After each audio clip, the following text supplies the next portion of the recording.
The Section 3.1 video lecture. I am Dr. Scott Spaniel here with you here again to talk about statistics. So for today, we're going to talk about Section 3.1, measures of central tendency. So these are different ways to decide statistically where the center of your data lies. And for the most part, the ones we're going to talk about are probably ones you've heard of before, which are the arithmetic mean, median, and mode. So those are the things we're going to look at today. So you can go ahead and take out your note sheets. Your Chapter 3 note sheets, which can be found in either your Blackboard course or on my math lab, depending on how your course is structured. And you can follow along. So we're starting right away at the beginning of this chapter notes, so brand new set of notes. So the arithmetic mean, or most of the time we just call it the mean, of a variable is computed by determining the sum of all the values of the variable in the data set and dividing by the number of observations. Typically, Greek letters are used to represent parameters and Roman letters are used to represent statistics. So Greek letters are the kind of letters you see on fraternities or sororities, fraternal societies, and Roman letters are the ones we use every day. So we're going to use Greek letters like this letter mu down here when we're talking about parameters. And let's just remember that parameters are data values that statistics that apply to the entire population. And then we're going to use Roman letters like this X with a line over it when we're talking about statistics, which are statistics that are only related to the sample. So the mean is really the balancing point, is how you can think about it. It's the point that if you spaced all your data values out on a number line, it's the point where that data value would balance, where it wouldn't tip either direction. And so that's what we're talking about here. So we add them up. So if x sub 1, x sub 2, all the way up to x sub capital N, and remember capital N stands for the size of the population, so all the way up to the last data value in the population, then the population mean, mu, is x sub 1 plus x sub 2 plus ... plus x sub capital N divided by the sample size capital N. Okay, so you just add up all the data values and divide by capital N. And we can write that in a little bit of shorthand using another Greek letter. This is the Greek letter capital sigma. And what it stands for is the sum of. So we can say it's the sum of all the x sub I divided by capital N. Okay. Similarly, we can do the same thing for the sample. Notice here we're using a lowercase n, right? Because lowercase n stands for the number of observations in the sample. Then the sample mean, oh, and I forgot to write the symbol there. So this is, real quick, I'll go back. This is mu, the Greek letter mu, and I write it with just like it's a U with a line on the front of it.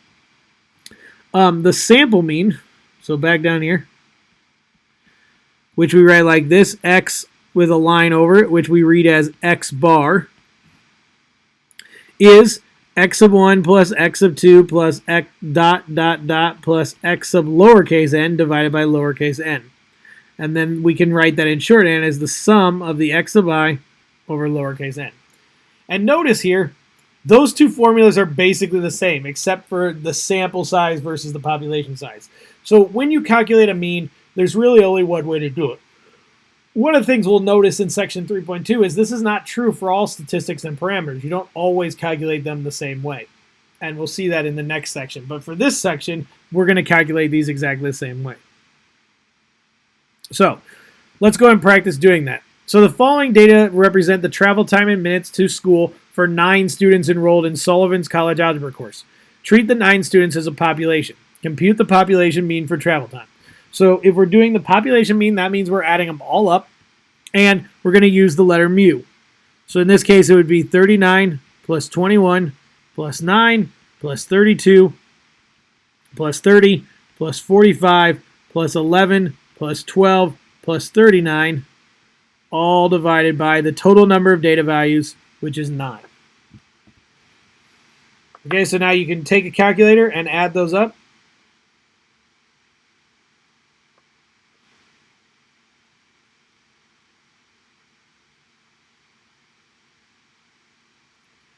And we get a total time of 238 divided by 9. So divide 238 by 9, and we get a population mean mu of 26.4 minutes. So the average commute time, the mean commute time here was 26.4 minutes. And then they want us to do the same thing, but for a sample size. So all that's going to change here is that we're only going to use part of the data, and we're going to use X bar as our symbol for mean. So if I randomly select them, so I don't know. So Amber, Tim, Erica, and Glenn. I could use a random number generator if I want, but I'm just randomly selecting 4 of them. So this will be X bar equals 21 plus 9 plus 11 plus 39 divided by 9. And so the thing to remember about samples as I add these up is that they are simply an approximation of the mean. And I wrote a 9 there, but I meant to write 4 because we divide by the sample size. And so the mean here is 20 minutes. So in this case, the sample size was less than the population mean, but depending on the sample we choose, it could be different. And this is where parameter versus statistic is important, because you want to make sure it's clear to your reader, is this an approximation of the population, which is what we're getting when we use a statistic like X bar, or is this the actual mean of the population, which is what we get when we use a parameter like mu. Okay, so that's the idea of how to do the mean. So let's just flip over to the next page. Go ahead and pause the video for a second and try these problems on page 3. So you're going to do exactly what we just did, except with this new data, and you've got a new sample size down here at the bottom. Expect that this bottom question, your answer will be different than mine because you'll probably use a different sample than I will.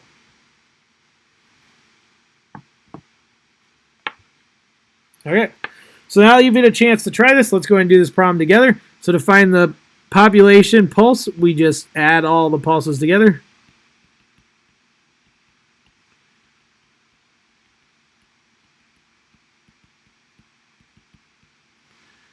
Okay, and then we divide by the total number of pulses, which in this case was 9 students, so divide by 9. So add them all together.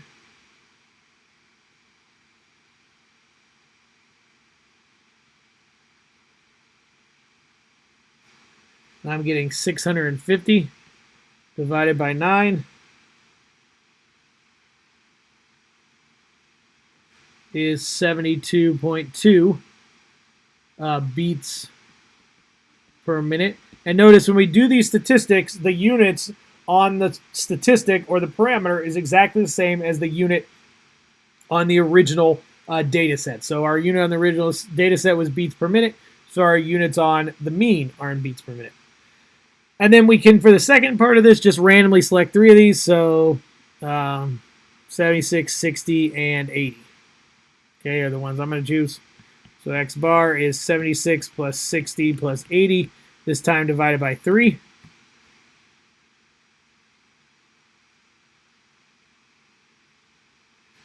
So that's 216 divided by 3, which is 72 beats per minute. Okay, so that's the idea between mu and X bar and how to find the mean of a sample. And at the end of this section, we'll look at how to do the same thing, but using more of our technology that we have available to us. Okay, so the next thing we're going to look at is the median. So the median is another way to find the middle of the data set. The median of a variable is the value that lies in the middle of the data when arranged in ascending order. We use capital M to represent the median. So the mean does not have to be in the middle of your data set. It has to balance the data set.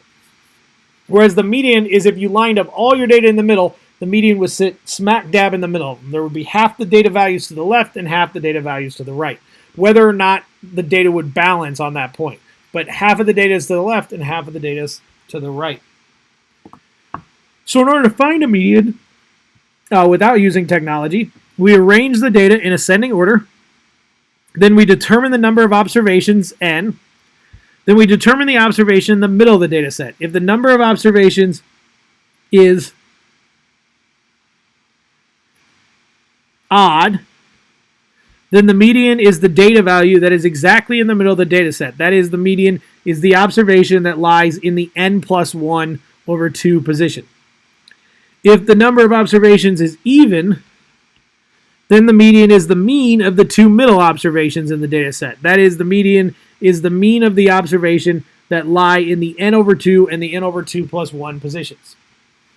Okay, so let's look at what that means. So the first thing you have to do is you have to write your data out in order, starting with the lowest value. So in this case, that would be 62, and then 68, and then 71, and then 74, and then 77, and then 82, 84,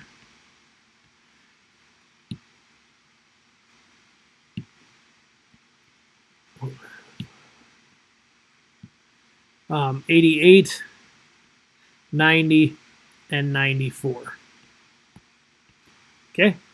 And then what we want to know is, are there an even or odd number of values? So we count. There are 1, 2, 3, 4, 5, 6, 7, 8, 9, 10 values. So that's an even number of values. So that means our median is going to be, we want to find the middle two. So what we want to do is we want to start counting in from each side until we get to the middle two values. So here's 1 from the right, 1 from the left. 2, 2, 3, 3, 4, 4, 5, 5. And so here are my two middle values. And so now that I've found my two middle values, my median is going to be between them. So I find the mean of those two values. So I do 77 plus 82 divided by 2. Okay? And so when we do that, we end up getting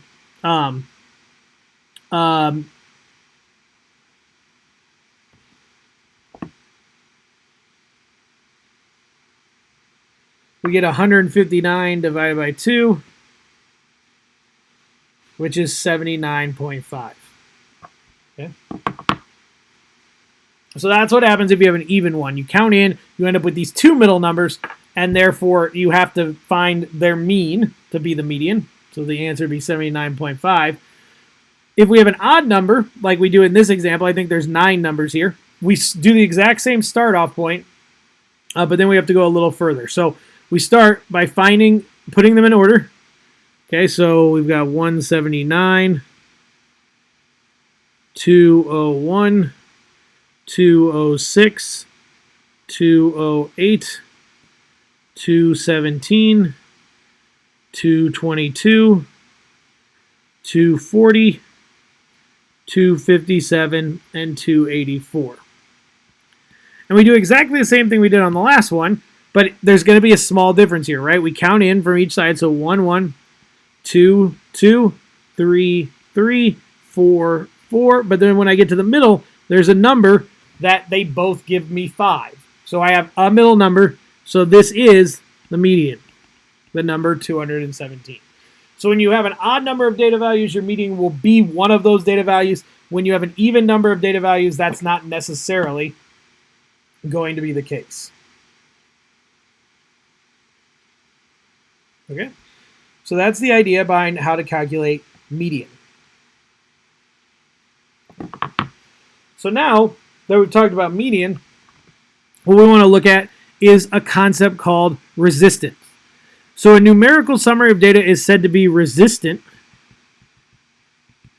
if extreme values, very large or very small, relative to the data, do not affect its value substantially.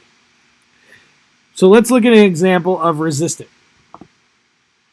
So, in an experiment conducted online at the University of Mississippi, study participants are asked to react to a stimulus. In one experiment, the participant must press a key upon seeing a blue screen. The time in seconds to press the key is measured. The same person is then asked to press a key upon seeing a red screen, again with the time to react measured in seconds.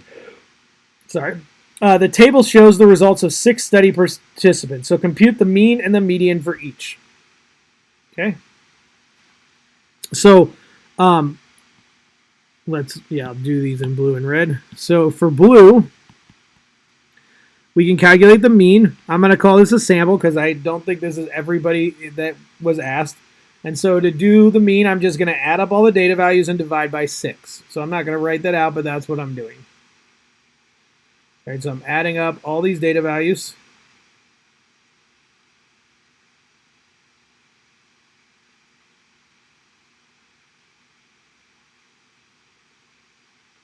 When you do that, you get a total for this one of 3.306. And then we divide that by 3.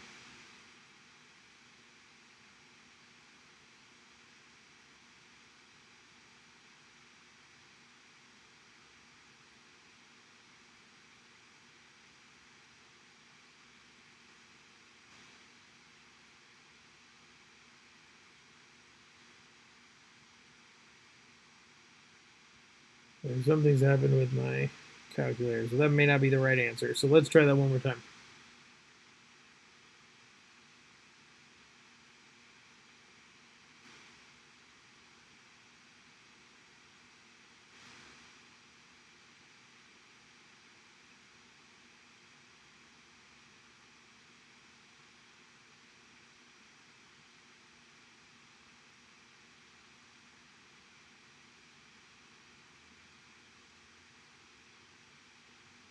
Okay, no, so that's the right number.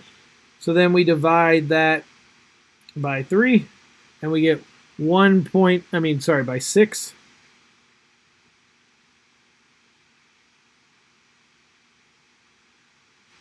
We get 0.551. And then we can find the median for blue. So you just have to count off from each side. So the smallest value is 0.267. The largest value is 0.841. So that's 1, 1. Then the next smallest value is 0.450. The next smallest value on the other side is 0.685. And then the last two values are these two. So we find their mean to find the median for blue. So 0.582 plus 0.481 divided by 2. We get a median of 0.5315. And now we're going to do the same thing for red. Okay, so add them all up and divide by 6 to get x bar. So 0.408 plus 0.407 plus 0.542 plus 0.402 plus 0.456 plus 0.533, which is 2.748. Divided by 6 is 0.458. And then for the median, we do the same thing we did over here. So we find the smallest value, which is 0.402, and the largest value, which is 0.542. Then the next smallest value is 0.407. So that's 2. Next largest value is 0.533. And then the last two values are 408 and 456. So 0.408 plus 0.456 divided by 2 is 0.432. So that's just a little more practice with finding means and medians. So does there appear to be a difference in reaction time? Yes. For both the mean and the median were less for red. So most likely people reacted faster to red. How might this information be used? Well, it's probably better to use colors like red when you want to get people's attention. So it's good that we use it for things like stoplights and stop signs. Now, this last part is about the idea of resistance. Suppose that the reaction time of 0.841 for blue was incorrectly recorded at 8.41. How does this affect the mean and the median? So if this value here, 0.841, was instead 8.41, recorded that way, what happens to the mean and the median for that? So the mean would be 0.582 plus 0.481 plus 8.41 plus 0.267 plus 0.685 plus 0.45. So that's going to be 10.875 divided by 6.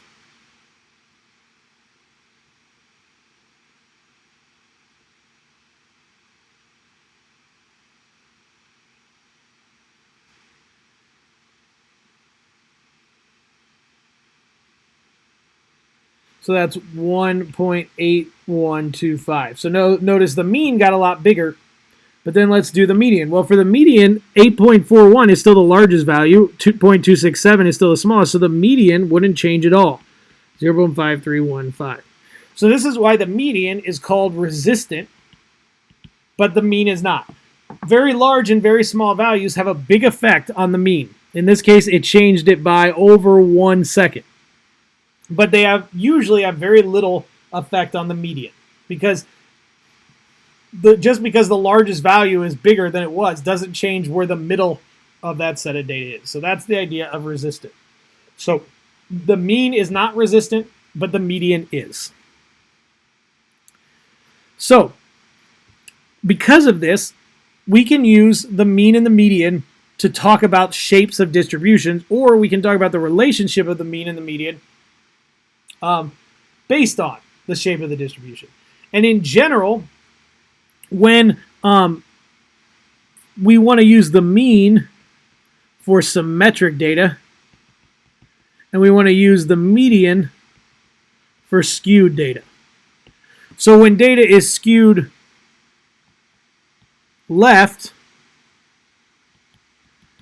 we should expect the mean to be less than the median. When the data is symmetric, we should expect them to be approximately the same. And when the data is skewed right, what happens is the mean gets pulled to the right, but the median doesn't really move much because it's resistant, and so we end up with a mean that is greater than our median. So this works in two directions. We can look at the graph and tell how the mean and median are going to be related based on whether it's symmetric or skewed, and we can look at the mean or the median and decide whether or not it's skewed or symmetric based on their relationship to one another. So in this case, a histogram of the connection time in seconds to an internet service provider for 30 randomly selected connections is shown. The mean connection time is 39.007 seconds, and the median connection time is 39.065 seconds. Identify the shape of the distribution. Which measure of central tendency better describes the center of this distribution? So there's two things going on here. One, if you look at this graph, it looks fairly bell-shaped, so it looks fairly symmetric, so we'd probably call it symmetric. And these two numbers are relatively the same. 39.007 and 39.065 are pretty close to being equal, so therefore we would say that this is a symmetric graph, and therefore we would use the mean for the measure of central tendency. Okay, so here's another example. Now you can see from this that the median and the mean are very different. Okay, so in this case the mean is greater than the median. And you can also see from the graph that this graph is kind of skewed to the right. So both of those indicate this is skewed to the right.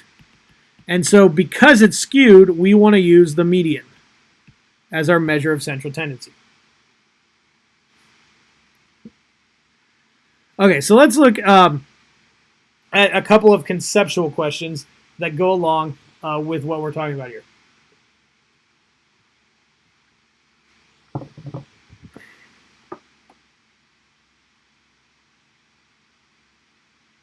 Actually, to save on time, I'm going to skip over these two questions and let you guys think about them with the homework. And then if we need to, we can talk about them either in the discussion or in class. So the last measure of central tendency is called the mode. So the mode is most often used with qualitative data, but it can be used with quantitative data. And the mode of a variable is the most frequent observation of the variable that occurs in the data set. So which observation happens the most often? If no observation occurs more than once, we say that the data have no mode. So you need a data value to be repeated at least once, so at least have it show up twice to have a mode. If a data set has two data values that occur the most, then the data value is bimodal. So if we have two different data values that show up exactly the same amount of times and they show up the most, then it's bimodal. And if it has three or more data values this happens with, then we call it multimodal. Okay. So to find the mode, all you have to do is make a frequency distribution of the options and then see which one shows up the most. So in this case, our options are liberal, moderate, or conservative. And we just count up how many there are of each. So 1, 2, 3, 4, 5, 6, 7, 8, 9, 10 liberal. 1, 2, 3, 4, 5, 6, 7, 8, 9, 10, 11, 12 moderate. And 1, 2, 3, 4, 5, 6, 7, 8 conservative. So in this case, the mode is moderate because it showed up more than once.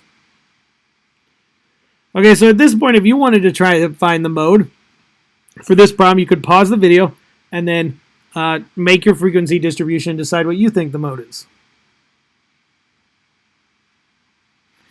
Okay, so now that you guys have had a chance to do this on your own, let's go through the answer together. So we've got cancer, gunshot wound, assault, motor vehicle accident, a fall, and heart failure. Okay, so now let's count them up. So cancer, we've got 1.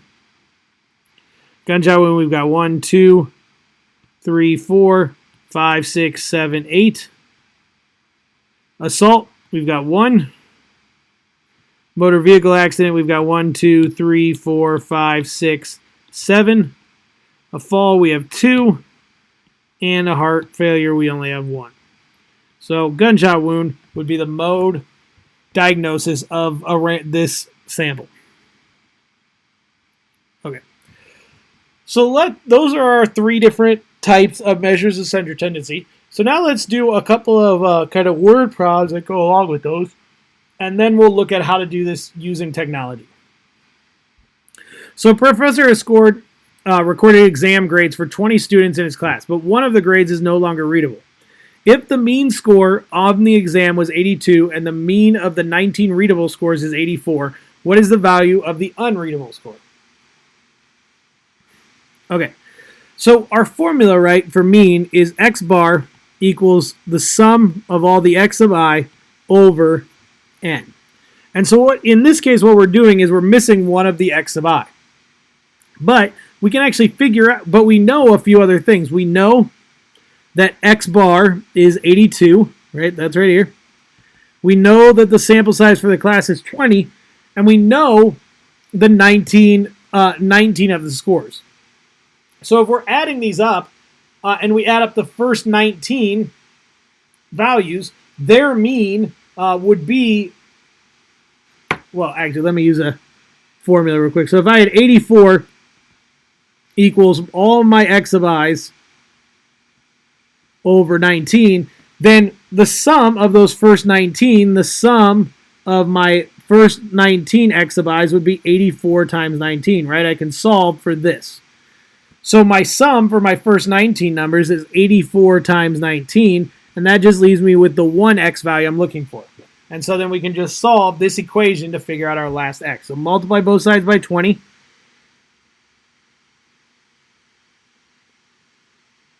So that's 164 equals 84 times 19 is, 1640 is 1596. And then subtract 1596 from both sides. So 1640 minus 1596, which is 44. So the missing score is 44. Okay, so let's try another one. So Mr. Zero finds the mean height of all 14 students in his statistics class to be 68 inches. Just as Mr. Zero finishes explaining how to get the mean, Danielle walks in late. Danielle is 65 inches tall. What is the mean height of the 15 students in class? So we can do this the same way, similar to the way we did it above. In order to find the mean, we just need to know the total sum of the heights and divide it by the number of students. So the 14 students had a mean of 68. So that means the total height for those 14 students is 14 times 68. Then if we add in Danielle's 65 inches and divide by the total number of students in the class now, that will tell us the new mean.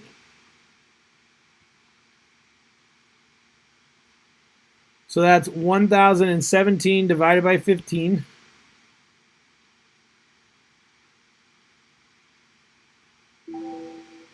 Which is 67.8 inches is our new mean. Okay, and then the rest of this is some conceptual questions that, once again, I'm going to let you guys try on your own in the homework, and then we'll talk about them in class if need be. So let's go on to trying these problems using Google Sheets and Class Calc. So we have two data sets here. The first one is asking college students how many hours per week typically do you work outside of the home? And then the second one is about Old Faithful. So what I want to do is I just want to be able to find the mean, median, and mode for all of these using both Google Sheets and Class Calc. So let's talk about how to do both of those things. So I'm going to go ahead and exit the full screen here. Now, I'm in my data set, Math 141 note sheet data sets. Once again, and I'm on, this is section 3.1, so I'm on 3.1, and this is the first problem. So here's my data set. So when we're finding data in Google Sheets, most likely what we're going to do is put the answers into another cell.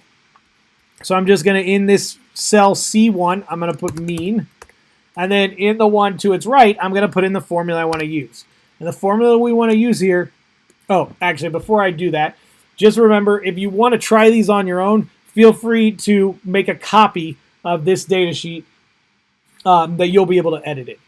So then I'm going to put in the one I want to do. You might think mean, but if you type in mean and then I put in I want to do it for all of column A, it's going to yell at me because it doesn't like that. So the name we actually want to use is the more common word, the more colloquially used, commonly used word for an arithmetic mean, which is the word average. Okay, and then I'm going to tell it to look in column A, which I can do by selecting column A or typing in A:A. And there's my mean. So the mean mean hours worked outside the house per week was 22. Then we can do the median. And median is just type in median. And I want to tell it to do it in A again. And then I can tell it to do the mode. And mode is just the normal, is just the word mode again in A. And it tells me that the data value that showed up the most is the data value 30. So the arithmetic mean was 22, the median was 25, and the mode is 30. Okay. And these two are significantly different enough that this data may in fact be skewed right. Another way we could decide if they're skewed right is to just ask Google, this is something we've done previously, to make a histogram. Okay, so there I made a line chart, but what I really want to do is I want to look at a bar graph for this, but not a mean, median, mode. It's doing it for the wrong things. So let's, I can edit this chart, and I want to tell it to look in a different range than it's looking in. And I want it to look in A. Okay, and if you look, this is actually fairly symmetric, spread out. So it's probably not skewed. Okay, so that's the idea. So if you want to at this point, you can pause the video and try doing the exact same thing for this problem 2, and then we'll go through it together. Or if you don't want to do that, you can just follow along with me here in a second. Okay, so now I've had a chance to try it. Let's do it together. So we've got our mean. We're going to type in the word average, and then we're going to tell it to look in column A, which is just A:A, or you can click on it. So the average for this was 104 minutes between Old Faithful eruptions. The median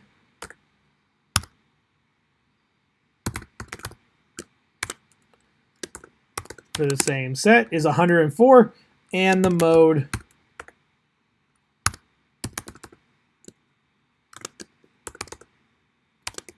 was 103. Okay, so that's the idea of how to do this stuff in Google Sheets.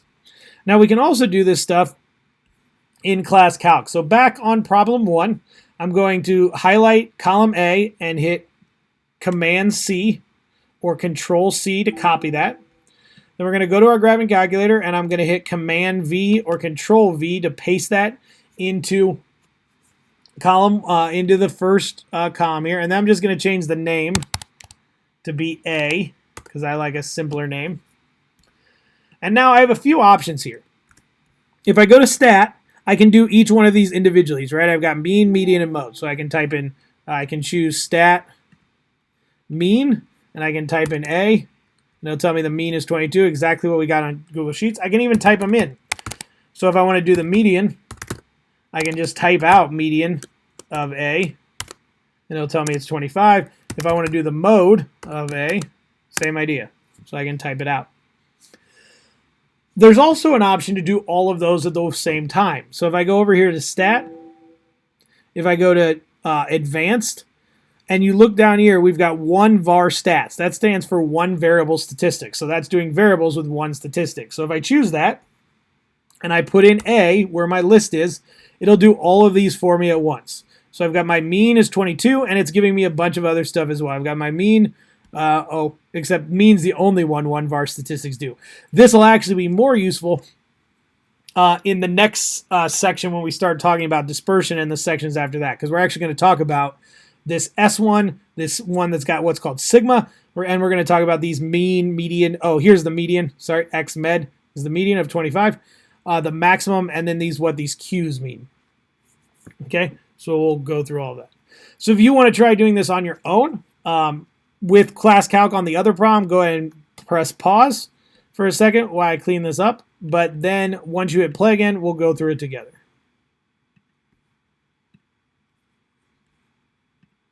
Okay. So select column A, hit Command C or Control C to copy, then go to graphing, hit Command V to paste it into our sheet. Then we're just, I can do mean of X. Now, if you want to leave the name alone, what you want to do is you can hit X, and then you can hit Shift, and then there's, well, that's going to be, I would highly suggest, if you could figure out how to type in X1, you can just use X1, but I would highly suggest just changing the name to something like A or whatever you want it to be, but I'm going to do the mean of A, right? I can do the median of A, or I can do the mode of A. And these should all be exactly the same answers that we got before. Now, one thing to notice here is, in this case, it told me the mode was 103 and 110. Over here, it said it was just 103. So this is one of those times where we might want to use a different command. So mode, and I can do type, and then I can do multiple, .mult. And that'll actually tell me if there's multiple, and in this case, there are 103 and 110. So you can see it gave me both now in the Google Sheet. And then once again over here, I can do one var stats. So go to Stat, Advanced, one var stats, and put in A, and it'll do all of these for me at once. Okay. So that's it for the section.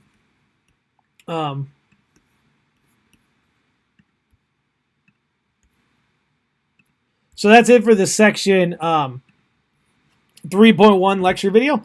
Hopefully this was helpful. If you have any questions, feel free to email me or send me a remind message, and we'll talk about this in more detail. And if you have any other questions, you can always come to office hours, or if you have a class session for your class, we can talk about it then as well, or in the discussion post if you have discussions for your course.